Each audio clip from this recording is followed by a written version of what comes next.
can't fake anything in boxing. If we can build something in our little world that makes the world a better place, in a situation where there is no divisiveness, I think this is just helping people. It just completely altered the way that I not only looked at the sport, but the community aspect of it. It was so much more fulfilling than I ever thought it could have been. On Christmas Eve, I asked my son, I was like, so what do you want to do today? And he told me, he's like, I want to feed homeless people.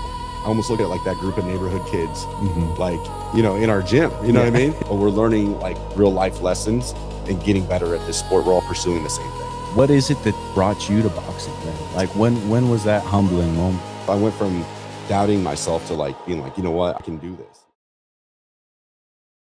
Ready, baby? Recording? I'm ready. Yeehaw.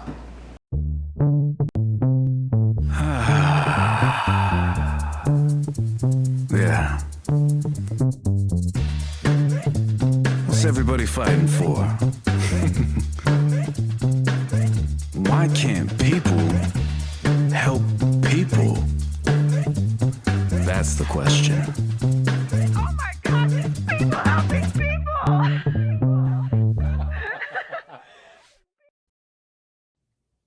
Ladies and gentlemen, welcome to another amazing episode of People Helping People. Yeehaw! Feels good. We're not going to waste any time today because we have a guest today in studio. Ladies and gentlemen, my friend, our brother, the owner of Tucson Boxing, Jake Wilson. Thanks for having me, brother. Absolutely. For the people that don't know, go ahead and introduce yourself. Yeah, my name is Jake Wilson. I'm the owner of Tucson Boxing and Fitness, downtown Tucson. We do boxing fitness classes. We train, you know, young boxers coming up, professionals, amateurs. Have a great community, and we've been in business for about 6 years now. Yeah. And you guys are killing it. And you said you have a great community, and I want to touch on that because you've cultivated something so special there. Yeah, it's a great thing, man. One thing about our community is like, you know, it's so inclusive with everybody because, you know, everybody has the same goal when they come in the gym. They want to get better at boxing, right? So you might have a police officer training next to somebody who maybe has an addiction problem. You know what I mean? So, and everybody has the same goal. So nobody looks down on anybody. You know, everybody's helping each other get better. And that's something that I'm really proud of because, you know, we live in a time now when there's a lot of divisiveness, and in our community, there's none of that. Yeah, you know? Absolutely. I felt that while I was there, you know, and I wish, I can't wait to come back. Let me just say that because when I was boxing there, it was so incredible, man. And we had so much fun. And like you said, it was everybody from all walks of life. And you guys train people from little kids on up to seniors. And again, like you had just said, like everybody's there for the same thing. Right. And that is so special. And I never knew that I needed boxing the way that I did. And that I want to ask you about like what makes a community in a boxing gym. Is it the people that are surrounding it? I mean, in my eyes, it was all you, right? You were the guy, 100%. But it was your passion and your drive and the things that you brought to the table and how you brought everybody together. I mean, it is special. So what do you think makes a boxing gym special? Well, think about what you're trying to do when you want to learn boxing, right? So you come in the gym and you've made the decision that you want to get better at this craft, right? First thing you got to do is you got to get, you know, in shape. You got to start eating better. You got to start taking care of your body, maybe better than you've done before, being strong, being well conditioned. So you're taking care of your body, right? Then you got to acquire knowledge. So you got to learn the actual techniques of the sport. You have to get more intelligent when it comes to the sport, right? And then you have to be able to take that knowledge you've learned and put it into practice, right? So you're working on your mind. And then let's say you're in a position where, you know, you got like one more round left and you're just exhausted and your mind and your body are telling you to quit, right? That's where the spirit comes in, right? So you have that spiritual strength that you're working on as well. So what are we talking about? The mind, body, spirit, right? So you're becoming a better person essentially. And I think with that, it makes everybody in the gym want to push each other because they know how hard it is to get better at this thing. Yeah. Nobody feels like they're above anybody. Everybody knows that it's a real struggle to get better at this sport. and it makes everybody kind of have a cohesiveness, and a level of camaraderie that you won't see in other things. Yeah. Yeah, that's so true. I feel as though when you're getting broken down, and there's a lot of different avenues where people find this, but there's something so different about boxing. And maybe it is the intensity, but you can take it at your own pace. Right. And that's the beauty of it, is you do not have to spar. You can go in there and you can hit bags and learn technique. And like you said, I think the mindset, the mentality that you have when you go in there is so much different than when you come out, because you're learning that mind body connection in such a different way. Right. 100%. And, another thing I would say is it's such a humbling sport. I would say most people, and from my experience, most young men maybe they overestimate their capability physically. And there's a lot of times where literally reality hits you in the face, literally sometimes in boxing, not even for people that fight, even if you're just coming to the gym and learning the techniques, you might think you're better at it than you actually are when you come in. Yeah. And, you might have that reality check, and you have to go home and kind of look in the mirror and, decide, if I'm going to keep doing this or not. Maybe I wasn't as good as I initially thought I was. Yeah. But I have to humble myself and come back and get better at this thing. Yeah. And that's life, man. We're all going to get humbled in life. It happens to everybody. And I would argue that's one of the best skills you can have in life. Yeah, absolutely. What is it that brought you to boxing then? Like when was that humbling moment? For me, I was humbled many times. I was just into boxing at a really young age, man. I had people in my family that were into the sport, and I just always looked up to the old time boxers, and I was just like that little kid that was like kind of a boxing nerd. Like I knew every old time fighter when I was like a little kid, Yeah. I used to watch the old VHS tapes of like Larry Merchant and, HBO boxing, top heavyweights of all time. And I just love the sport, and the first time I went in, I definitely overestimated my ability, and I actually sparred the first time I went in and I got a bloody nose, and, I had a couple good moments, but it was just one of those things where I was like, oh man, this is going to take a lot of work to get better at it. Yeah. I thought I was going to instantly be good at this thing. And it just gave me this life skill of like, you have to work for what you want to be good at. You know what I mean? There's nothing that beats just having grit. Yeah. I would say in life, I would take that over any other skill, is just being gritty and like having the ability to like, be humbled and get up the next day and still come, dust yourself off and go back to work, Yeah. Yeah. Sometimes that meal feels a little bit too much to eat, man. I mean, you're eating humble pie, especially as a business owner, as a boxer, but you're absolutely right. Though being able to push through that, wake up the next day and then realizing that you have another chance at it. Yep. 100%, so man. important. Yeah. Well, you and I are both from Oregon, which is incredible. And we ended up in Tucson, and it was just so crazy because what are the odds, man? Yeah, I know. And so, yeah, I want to talk a little bit about you growing up in Oregon and deciding to make it to Tucson. So when did you decide to come down here?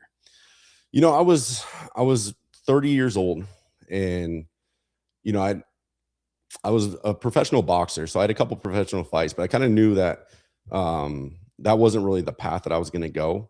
And I realized I had this real knack for teaching, teaching the sport of boxing.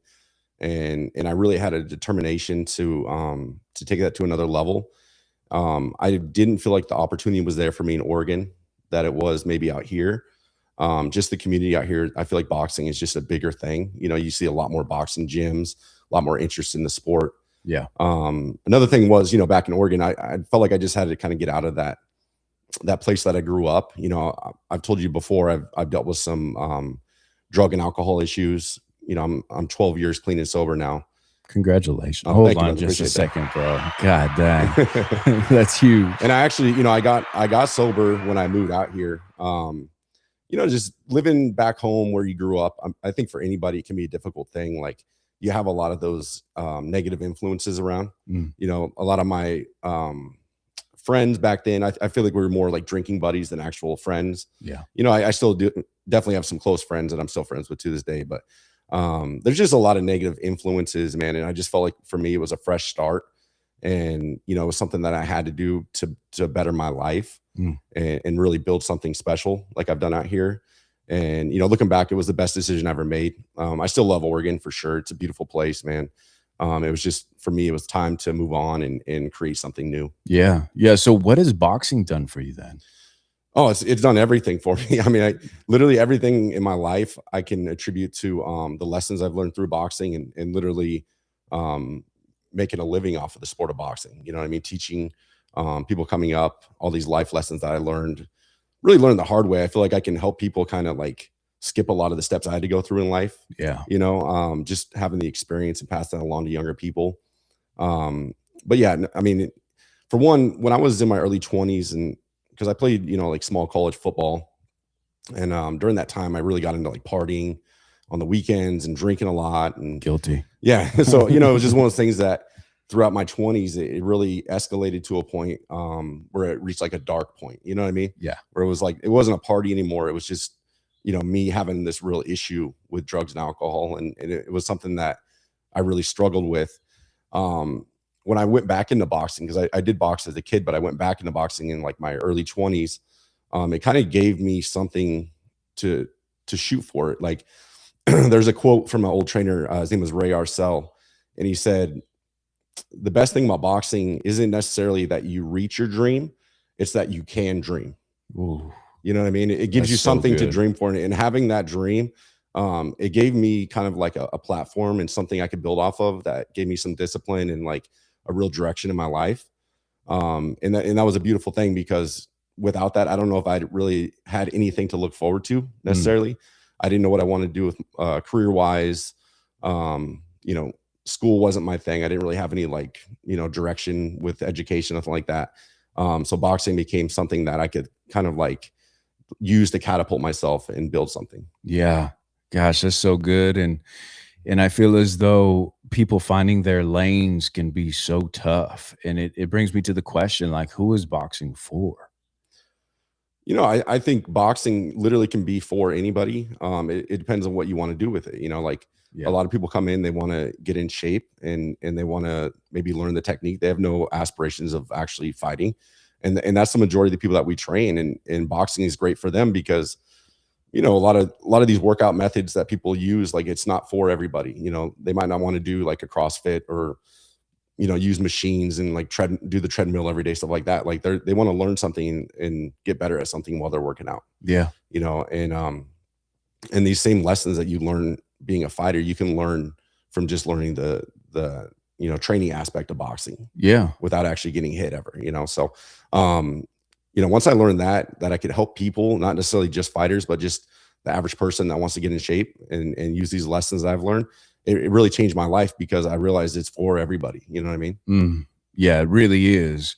And in your guys' gym, you offer classes to everyone. Yeah. Literally. Yeah. I train a 5-year-old kid all the way up to people in their 70s and 80s. Yeah. And all in between. Yeah. And what people don't understand, well, I guess I could speak for myself.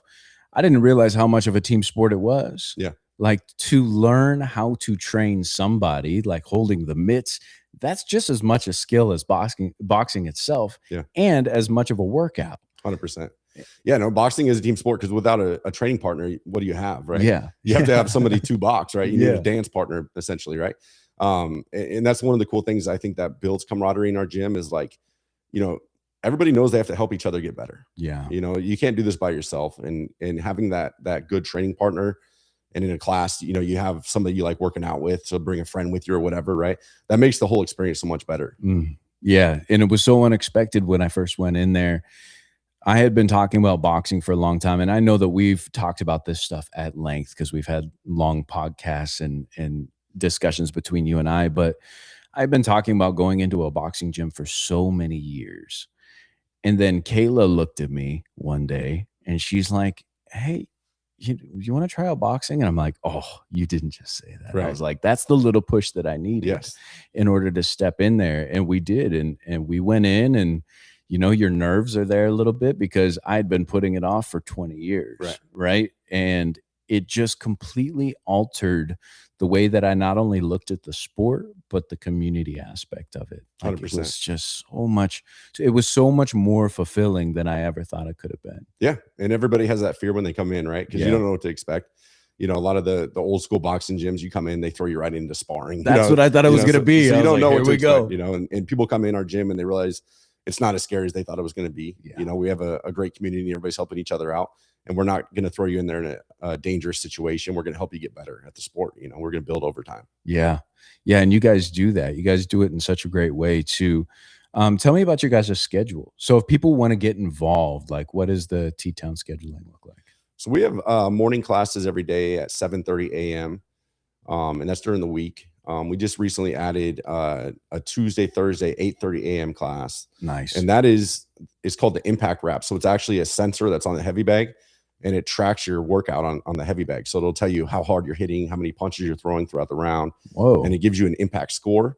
And you can actually download an app, like a free app, and it sends the workouts to your phone. So you actually have numbers behind your workout. That's That's really cool. We just added that. And then the evenings, that's when we really are kind of busy. That's when we have a lot going. We'll have night classes, 5:30, 6:30. We'll be doing sparring on Monday, Wednesday, Friday evenings around 7:30 p.m. And the night classes are fun because it's high energy. You know, we'll have big classes, 10 to 20 people usually, give or take. And, it's just like the music's blasting, everybody's working hard, and like you're feeding off other people's energy. Yeah. And it's just a fun environment, man. Palpable. Yeah. Yeah. 100%. During the day, that's when I'm usually doing my one-on-one training. So I'll be training, doing personal training. And that's more geared towards people that want to maybe go a little bit more in depth with the techniques. Yeah. The classes will teach you the techniques for sure. Like you're going to learn a lot in those classes. But it's a lot about the physical aspect too, like the fitness aspect of it. The one-on-one training, it'll be more tailored towards a person's individual goals, and going more in depth with the techniques. Yeah. The actual one-on-ones, because you and I had done a bunch of the one-on-ones, and like you said, it is just taking what you've already learned from these classes and fine-tuning, you know, like that's really iron sharpening iron. And I feel as though you're somebody who's been such a huge fan and advocate and involved in boxing for so long that you can see exactly what somebody is doing and then help them find the right path that's best for them in whatever avenue it is. Yeah. And you're training personally people that are of all ages as well. Yeah. I'd walk in and there'd be somebody, a senior, and they're just getting after it and loving every minute of it. Oh yeah. And that's a great thing about the one-on-one training is like some people are not comfortable in that group atmosphere. Yeah. And that's okay. We might have a person who's in their 80s that wants to learn boxing, or a little kid who's 5 years old, maybe not old enough yet to really focus in a class setting. Yeah. But with the one-on-one, I can literally train anybody, at any age, and I can find something for you that's going to help you get better. You know what I mean? And boxing is a low impact workout. So for older people, it actually is a great way to go, as far as just staying in shape. And it also keeps your mind really, really sharp. You know what I mean? Yeah. Yeah. How important, because the actual boxing aspect itself, like I realized that I hadn't utilized any of these muscles almost ever. Right. So the first time you go in and you're like, oh my God, like I didn't even know I had these muscles like these. I'm sore all over the place. But the recovery aspect of things, talk to me a little bit about like how important it is to not only recover, but what you guys offer for that. Yeah, we actually offer a recovery class. Nice. So it's specific for recovery. It's on Saturdays at noon. With Isa, she's amazing. Self-massage, breathing techniques. It's not only for recovering the body, but the mind as well after a long week. I think it's really important. But yeah, when you're working really hard in boxing, like you gotta put the time into recovery. Yeah. And that's hydrating, getting enough sleep, if you can get a massage, stretching, all that kind of thing, it's everything, man. We do have some people that are really hard workers. But sometimes I got to tell them like, maybe take tomorrow off, because they're in there every day working hard, buddy. Yeah, you got to chill out a little bit, take a day off, just recover for a day, maybe go on a walk or something, you know what I mean? Yeah. Because you can overwork too, and finding that balance in between is really important. And I think as a trainer over time, you kind of get that intuition. You can see how they're performing, and you can see like, oh, they're overtraining right now. Yeah. You know what I mean? So recovery is very important. Yeah. Yeah. Recovery, sleep. And I'm thinking about that right now. I was up till 3 a.m. editing podcasts, and I'm like, man, I gotta take your advice. I gotta take my own advice and follow in those recovery steps. Yeah. But when I first came into T-Town boxing, it was back behind. So if you're in Tucson, it's back behind Let's Sweat on 6th Avenue, right? Six Yeah. and 6 and 6. 6 and Yeah, 6. easy to remember. Yeah, right there. And you guys have since expanded. Talk to me a little bit about your guys' expansion. Yeah, so we got an opportunity to expand the gym. We basically doubled in size, which has been great. Yeah. Before it was cool. It's a small gym, and that kind of creates an environment of like more cohesiveness as opposed to like some bigger gyms you can get lost in the shuffle. Yeah. So I do like the smaller gym, but with the expansion, basically we have the opportunity to have bigger classes. We can do one-on-one training while a class is going on, which before was like a real challenge. Sometimes I do it outside, you know what I mean? So we have more space for that. And we also have basically like a healthy bodega now. Awesome. So we have some health food snacks, quick grab and go type stuff that you can grab when you come to the gym. I know a lot of people are busy. They might come right from work. They don't have time to eat, you know what I mean? So we provide some snacks that we have at the gym, as well as merchandise, t-shirts, stuff like that, sweatshirts, and a whole little area that we're kind of building into like kind of a hangout area is the way to describe it. We have arcade game, TV, all that kind of stuff. You can go just chill out, hang out and talk, stuff like that. So I think all that is building even a better community than we had before, so yeah, it's been great, man. Awesome. Yeah, I'm just looking forward to seeing, I've seen the evolution myself has been really incredible. And I just feel as though with the community that you are building and how you're going about doing it, I guess my question would be, when you started, you know what? Let's talk about you starting, because that's an interesting story. Yeah. And I think it's very unique. I actually just had somebody on the podcast the other day, and we were talking about how their wedding venue came to be. And it was the same scenario that you had ran into. It was because it was in the midst of COVID. Right. They're like, well, let's just build our own thing. Yeah. So yeah, kind of walk me through that story of the inception of T-Town Boxing. Yeah. So basically I was working for another gym, and I'd been there for, I don't even know, like close to 10 years probably. And I knew that, I was kind of reaching the point where it was like, I hit my ceiling and I didn't know what I wanted to do next, and I always wanted to start my own gym. I didn't really have the confidence in myself to start a business. It wasn't something I'd ever seen anybody do. Like nobody in my family was an entrepreneur. They found a trade or whatever, right? And they went into that.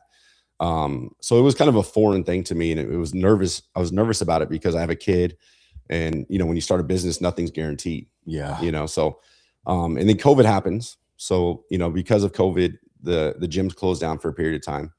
And the first time it happened, I didn't go out. I didn't do much. I was just, staying in the house, whatever. And gyms open back up and everybody's excited to go back to the gym, and then closes down a second time. Right. During this time, basically I couldn't work because the gym was closed down, but also they took away people's unemployment.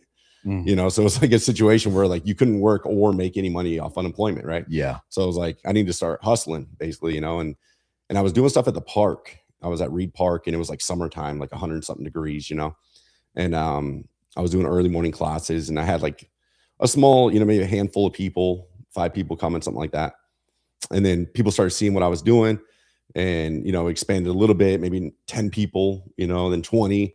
Next thing you know, I had like 30 people at the park. Epic. You know what I mean? And we were doing these like just amazing workouts, and like it was just so much fun. It actually ended up being a really like positive experience in my life, but it gave me the confidence to know that like if I had my own space, I think I could actually make this work. Yeah. You know what I mean? So I went from doubting myself to like being like, you know what, I can do this, Yeah. and from there it was basically just trying to iron out all the details and like make it work. And it took me about another 6 months or so. But then I ended up starting my own space, Yeah. and it was actually while COVID was still going on. So, it was like a kind of a scary time because you didn't know if things were going to get shut down again, like right when I was starting my business, you know what I mean? But thank God everything worked out and it went great, but it really was because of COVID, that I got the confidence to actually make this happen. Yeah, that's so incredible, man. Hats off to you for one, making the leap, because you having that advantageous mindset and being somebody who has been in the sport for so long, finding that confidence within yourself and making that leap is so stinking important. But I think as you continue to move forward, it's about reinvention. Like you reinvent yourself so many times over, you learn all these lessons, and then you take those lessons, you go back to the drawing board, you figure it out. And as I sit here having these in-person pre-recorded episodes, I'm feeling that. Right. I feel that a lot. Like, Mhm. okay, we're back at square one. Yep. You know, and so I want to thank you for being here and being one of the guinea pigs for me. Oh, and of course, man. Anytime, brother. Yeah. You know it. But I mean, it's I want to talk about reinvention. You know, what are some of the times where you've started the business and you're starting to move through, like, what are some of the big roadblocks where you really had to like look in the mirror and be like, is this something that I want to keep going on? Yeah, no, I think right now the biggest reinvention is how I'm doing my marketing, because things have just changed so much with, you know, AI and everything that's going on, man. It's just like, I was kind of brought up in like the old school style, like guerrilla marketing, like hitting the streets, you know. I love a good handshake. Yeah. A good handshake and a conversation. Right. It's like that. Yeah. And then I kind of got away from that, you know, and it was like I was just focused on like social media and ads and stuff like that. And what I realized was I got to really hit all avenues, you know what I mean? So we've been going back out to the university and just talking to people walking by, doing it the old school way, but we've also been still doing the ads. Still working with Mike, who's been amazing, helping us. Shout out Mike. Mike's the man, right? You know what I mean? So we actually have commercials on Fox that's on in the evenings. Nice. So we've really been hitting like every aspect of marketing, and I've really had to learn how to basically adapt. You know, it's like basically adapt or die type thing. You know what I mean? So I've had to really learn some different things that I didn't know before, but also kind of stick to like the bread and butter of what I used to do. You know what I mean? Yeah, I think that there's a lot to be said about that handshake, face-to-face value. Like, and that's our generation. Like that's the things that's how we used to get things done. And I still have that mentality. It is so hard for me to get over that hurdle of social media. Right. And with Kayla as well. She's like, gosh, she's an incredible artist, an incredible painter. But then you have this other, you don't realize that you have to wear 7 hats in order to make that one thing work. And that is social media, marketing online, connecting with people. And that's like commenting and doing all these other things. It's like, God dang, you know, and that's what I kind of appreciated about this podcast, though, is I can sit here and have a conversation, use AI to repurpose it, grab some clips. And yes, I'm still editing. Yes, I'm still scheduling guests. Yes, all of that stuff comes into play. Don't get me wrong. But that's tough. And a lot of people don't realize that as a business owner, is there's a lot of hats. You got to learn a lot of skills, man, like video editing. You know, I didn't know anything about that when I first started. You know what I mean? I was just making videos on my phone and putting it up. You know what I mean? I had no idea, but you really have to learn how to adapt and like you said, wear a lot of hats. Yeah. Because right now it's, you know, me and Frank basically doing the training, the marketing, the sales, cleaning the toilet, you know, everything, like literally everything, you know what I mean? So, and one day, and that is the goal, is to get to a point where we can hire somebody full-time that maybe has, you know, a sales background and can really take that over, but we're just not at that point yet. So, we just have to learn how to get better at every little aspect of the business and kind of just, you know, do the best we can, you know, and keep expanding. Yeah. You got to become a master at everything so you can at least train somebody. Exactly. And gosh, man. And once you realize like the full spectrum of everything that's necessary, it's like you said, okay, well, I guess I'm a janitor now. Like I'm going to get really good at this. And then when somebody is here, then I can train them. And so is that the goal? You know, I was just thinking about that as we're sitting here. I'm like, you're saying that you're looking for somebody for social media and that marketing or maybe sales.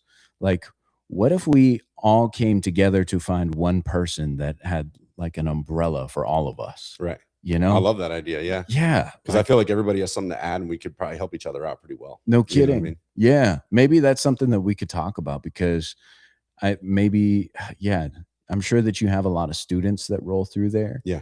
Maybe we could just put that in everybody's ear. Hey, good morning, class. This is what we're looking for, you know, because we can use it too. Kayla can use it. I can use it. Wardy's Car Rentals can use it.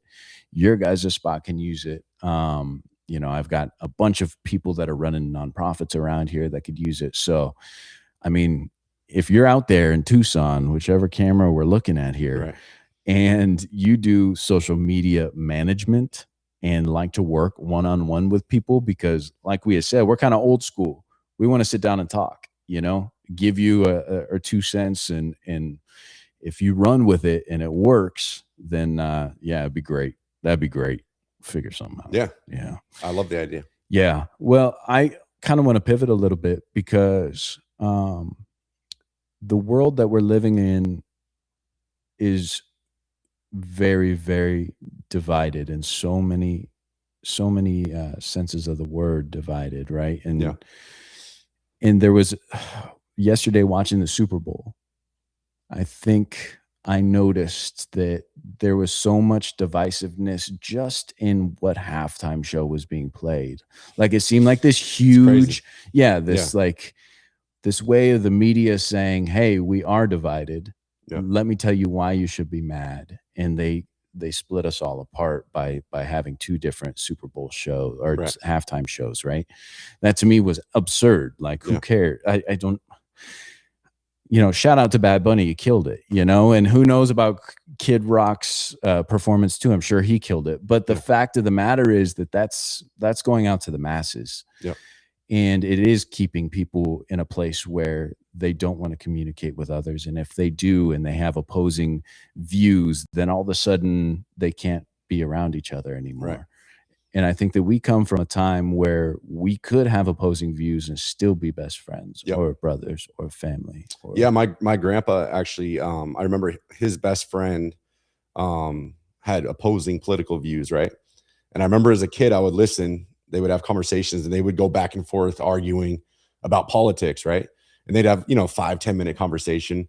And then it was like it never happened. After that, they were just best friends again. They were just talking about life. You know what I mean? We good. And I miss that because you don't see that anymore, man. It's like if somebody doesn't believe in what you believe in, it's like they're the enemy. Yeah. Right. And that's just such a terrible place to be as a country, in my opinion. And like, and I think a big part of it is, if you have a phone, you're basically in a position where you're trying to be manipulated by these algorithms that are trying to push you in one direction or the other. Mhm. So it's just showing you what you want to see, or what you want to buy or whatever it is. Right. Yeah. But it's a constant state of trying to be manipulated. Yeah. You know what I mean? Yeah. And, I didn't watch the Super Bowl, not because of any political reasons, something like that. I just, I don't really watch a lot of sports anymore. I'm just so busy, you know what I mean? But, but I definitely heard about it. And, it's just, for me, it's like, if we can build something in our little world that makes the world a better place, and in a situation where there is no divisiveness, right? Like you guys are doing with this, right? This is not a political thing. This is just helping people, right? Yeah. And what we have is it's getting better at boxing, right? Yeah. So it brings people together. I don't know any of my members' views on anything. I don't really care. I know who they are as people. Yeah. They're great people. You know yeah, what I mean? and you love them. And I love them. Yeah. You know what I mean? I don't Yeah. care what your views are, really. But it's just you plant that little seed, man, and it grows. Yeah. And I think if everybody tried to do that, I think the world would be a better place. And, I think a lot of people need to kind of get away from too much of the algorithm that's going on, and get back to the real world and just try to connect with people, Yeah, it's really unfortunate. Well said. And thank you for what you said about this, because that's really the heartbeat of what people helping people is all about. Yeah. And I too come from a family where my ma and pops are polar opposites with their political views. So we would have 2 or 3 nights a year where they would have real heart-wrenching discussions about this, and then wake up and have breakfast together. Yeah. So we saw that firsthand all the time. Yeah. But when you're being constantly reminded and fed those things on your phone, Yeah. and anything that gives you some kind of reaction is what they show you. So if you're getting involved in the conversation about one side or another, or this or one color or another, and that's what's crazy, is that these guidelines in our society have been put into place to do just that. And it's working. Yeah. It's working so well. Yeah. And that's scary. It's Yeah. so scary as I look at what's happening for our future, our next generations and things like that. I really just wish that there was more community and people realize that there's so much more holding us together than there is that pulls us apart. I agree. At the end of the day. And we're definitely not as divided as they tell us we are. 100%. And I think when you have a place you can go where none of that stuff is involved, I think that's a beautiful thing, because it takes you out of that algorithm. It takes you out of that mindset for a while. Yeah. And you see other people that maybe have differing views, but you don't even really care because you guys are all working together for a purpose. You know what I Yeah. mean? So Boxing gives people that, man. Yeah. It really does. yeah. And one thing about boxing is, we live in this world where so much is fake now. You don't know if the video you're watching is real. You don't know if the content you're reading is real. Boxing historically, we talk about the boxing ring being the chamber of truth, right? That's I what like it's called, right? You can't fake anything in boxing. And I think it's one of the last things left that's not fake. You know what I mean? Because you're either good or you're not. You either put the work in, you got better at this thing or not. There's nothing you can BS, right? You can BS a lot in the world, but with this sport, there's nothing you can BS. You either put the work in, you got better, or you didn't. And I think that's so important nowadays. And I think that's why a lot of people gravitate towards the sport, is because people are tired of BS, right? They're tired of the fake stuff, right? And boxing is as real as it gets. God, well said. Well said. And that is so true. I think about what you're saying there, and I also think about my personal experience with that, and how, the first time that I did go in and I decided to spar, and like you said, like, it's very low pressure. Like, if you want to stay and spar with the beginners, sure, Yeah. like, you can do that. And so I did, and it was one jab, like, just quick jab. I've got a huge nose, and he just caught my Me too, nose. bro. Yeah, Mine's so- been broken like 10 times. yeah, I was telling Caleb, mine's been broke a few times too. Yeah. And so we went in there, and one jab, and I'm just instantly bleeding. Yeah. And we continued to spar, and like you had said, like, I really learned right there. I'm like, man, I don't know what I'm doing yet. Right. Like, not even close. Yeah. But that was more invigorating than anything else. Right. Like, just to know, okay, I've got work to do. Yeah. 100%. That felt so good. Yeah, because everybody thinks they're better at fighting than they are. It's like, as a young man growing up, you have all this testosterone, and you think, oh, I can take so on. But until you're really in that situation, that's just fake. It's false. But then you get in a real situation, you're like, damn, you know what? I'm not as tough as I thought I was. I got to put some work in now. And like I said before, man, that's the best life lesson there is, because there's so many things in life that are going to humble us. And we have to learn how to keep going, even after we get our ass kicked in life. Yeah. Just like we would in the boxing ring, right? Yeah. And it's one of those things that you take with you, man. And learning how to be a fighter, whether it's in the boxing gym or whatever, you don't have to be a fighter necessarily, like, when it comes to the physical aspect of it, but having that fighting spirit, right, in life, standing up for what you believe in, doing the right thing. Maybe you see, somebody being treated bad, you stand up for them, being there for the person that's down on their luck, whatever it is, right? Having that fighting spirit is so important nowadays, because I feel like a lot of people fall into the trap of being a follower, not a leader, right? Because I feel like the opposite of courage is conformity, falling in line with what everybody else is doing. But a real fighter isn't going to do that. They're going to be like, you know what, this isn't right. I'm not going to go along with this. Yeah. What I mean? We talk about that a lot, because I feel as though this podcast is never going to be something that just takes off overnight because of our message. Right. It's not cool to help people. Yeah. It's not something that catches people's attention because it doesn't anger you. Right. Yes, exactly, which is bro. insane. Exactly. And there's no emotional response other than, that this is a beautiful thing. Like, this is something that we could be a part of, and I'm proud of that. And I know deep in my soul, like, this is my purpose. And it's very, very easy to not only fall into the same category and same mindset as the things that you see on your phone, and that is really guiding our entire generation, and in I want to say our generation and generations before us and after, because I feel as though even my parents and grandparents are on Facebook and the internet more than I ever thought that I was going to be. And it's just might be some of the worst, right? Though, but I feel like, as people that grew up kind of before, the internet was everywhere, right? I feel like we kind of have a responsibility to kind of bring back some of that old school mindset that we have. Yeah. Because we remember what it was like before that. You know what I mean? Yeah. And I feel like we have a responsibility to kind of like help some of these younger kids along that might not know anything other than, you know, being manipulated on their phone or whatever, Yeah. right? Or the pressure of social media to look cool or whatever it is, right? I feel like we kind of have a responsibility to kind of bring them back to some of the reality that we grew up with. Ooh, so good, man. Yeah, absolutely. Absolutely. I'm glad that you said that because it's true. And I hope that more people take the reins on that. Yeah. Because again, that old school, just shaking hands, knocking doors. I mean, it'll probably never get to the point where it's safe enough to come home when the lights turn on. Right. But when the street lights are on, you got to be home. Yeah. And if you're not home, you're hearing mom screaming at the front door Yep. to get inside the house. I would say we kind of grew up learning like almost the rules of the jungle a little bit, right? Like Yeah. we went out in our neighborhood. We had a group of kids in our neighborhood that would play every day, right? Oh, We were all at the park, and like if you got out of line, you might get your ass kicked. You know what I mean? Yeah. Like that's how we learned how to treat people, right? Yeah. And now it's like there's no responsibility. Like you can say whatever you want on social media, and there's no like repercussions for it. Yeah. You know what I mean? So we were very lucky to grow up in that time and kind of learn sometimes the hard way how to treat people. You know what I mean? But I feel like because we did grow up in that time, we still have that responsibility to kind of pass that along to the younger generation. Yeah, that's so good. I'm glad that you said that, man. And I feel as though I've always said complacency is the first step to dying. Yeah. And that has to do with your physical, your mental, your social, all of these things. If you become complacent and comfortable, which our lives are so comfortable. Yeah. So it takes effort to become uncomfortable. Yes.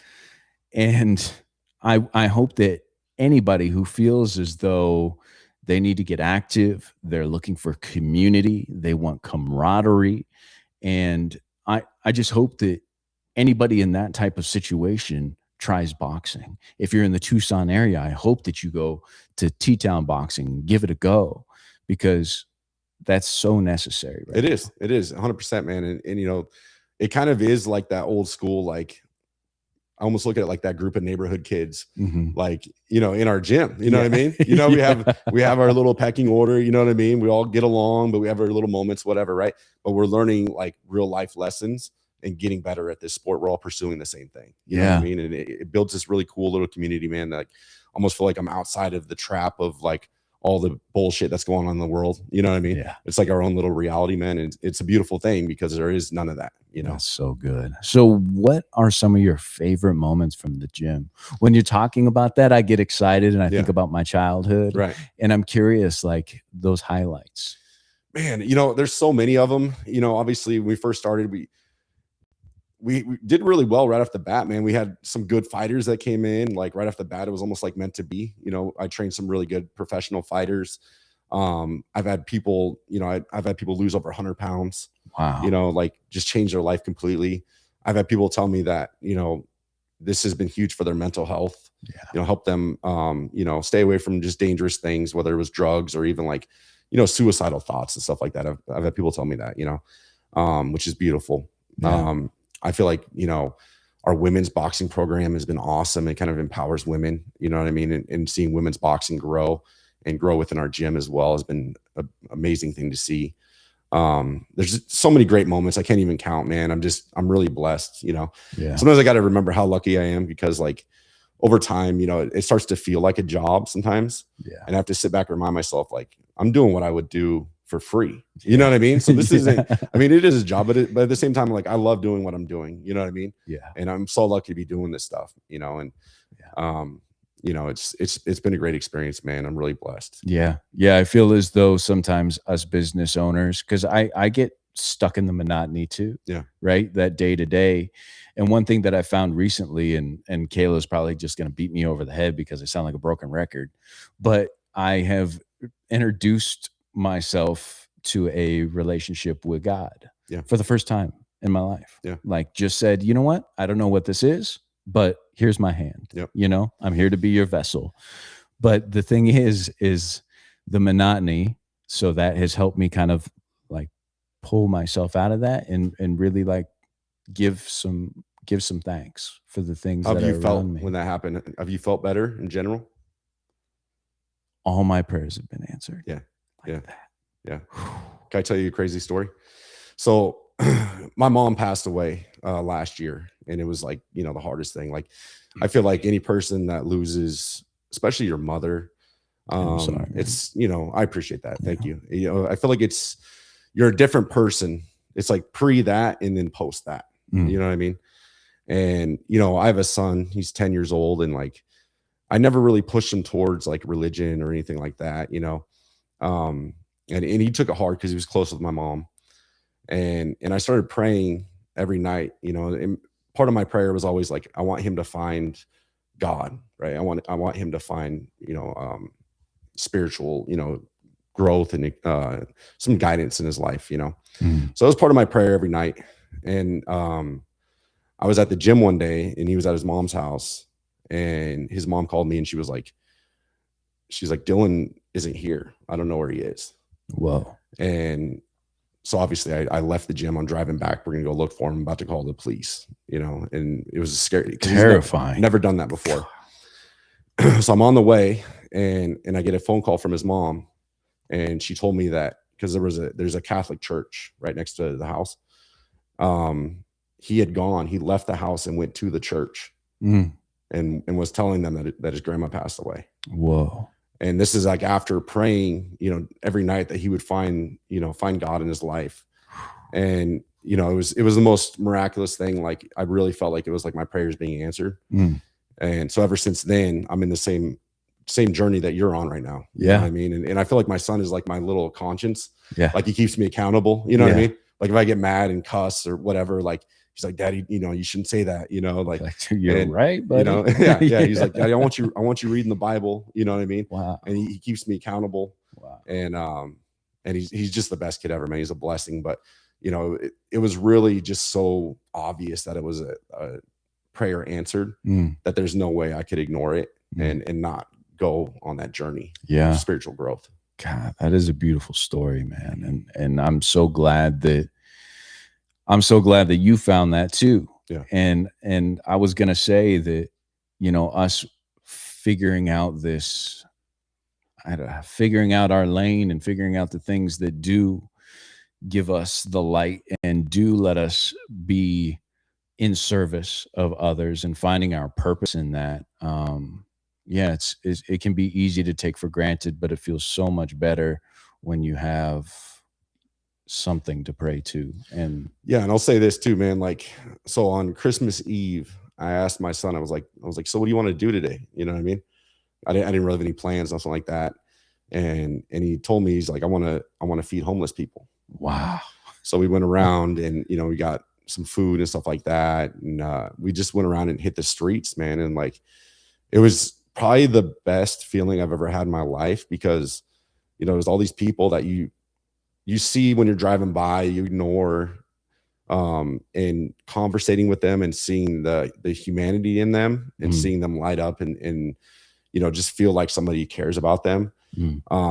It gave me a better feeling than I've ever had, you know, better than winning a game or a fight or, like, you know, making money, whatever, you know, all these feelings. That it was just a different level of happiness than I've ever experienced my whole life. And, you know, that was something my son gave to me, man. It was just a beautiful, beautiful day in general. And since then I've been trying my best to, you know, give back to people that need it. You know what I mean? Yeah. And to have your boy be right there with you, experiencing that same thing, and to see how that touches the person that you look up to. Cause I remember those moments of my father and my grandfather and the heroic men in my life, those moments when they were touched by something, and maybe I didn't quite understand it, but now looking back, I'm like, oh, wow. Wow. Like, that was a very special moment, and it's something that I took with me. So 100%. Yeah. Beautiful, man. Well, I'm looking forward to what T-Town Boxing is doing for the community, and what Jake Wilson is doing for the community. And you guys' team is incredible, and I will always be in support of everything that you got going on. And if there's anything that I can do for you guys, you know, whether it's just sit down and have a conversation or connect you with people or whatever it is, you know, we're here for you. So I appreciate that, brother. And it's always the same, man. I appreciate We love you man. guys. So you guys are family to us, Yeah. you know, so We love you too, bro. Yeah. And before we go, is there anything else you'd like to leave with the people? no, just check us out, man. We'd love to have you. Like I said, we have a great thing going right now. If you want to check out a free class, go to boxingtucson.com, check out our website, social media at T-Town Boxing. Yeah, come check us out, man. It's a blast. You'll love it. Yeehaw. We appreciate you, man. All right. Well, ladies and gentlemen, thank you so much for tuning into this episode of People Helping People. And if you'd like to support us, we have a lot of people asking how they can support us supporting others. This chapter is called Soul Purpose, SOLE Purpose. And we are trying to get as many brand new pairs of shoes on kids in need as possible. And the best way to do so is peoplehelpingpeoplelive.com and subscribe to us. We send you something every single month, a beautiful painting from the one and only Kayla Coffee Studios with a handwritten letter is our way to give back. We did not feel right just asking for donations. And so you subscribe to us. We send you something every single month. And for every person that subscribes, you're donating a new pair of shoes to a kid that's in need. So at the end of this chapter, we're going to have boxes and boxes and boxes of shoes and show you exactly the impact that we're making. So if you can't be here in Tucson, Arizona to help us deliver them, we'll at least show you the smiling faces and impact that we're making here in the world. So thank you so much for tuning into this episode. Like the video if you haven't already. Subscribe to the channel. We will we will talk to y'all on the next one. Deuces.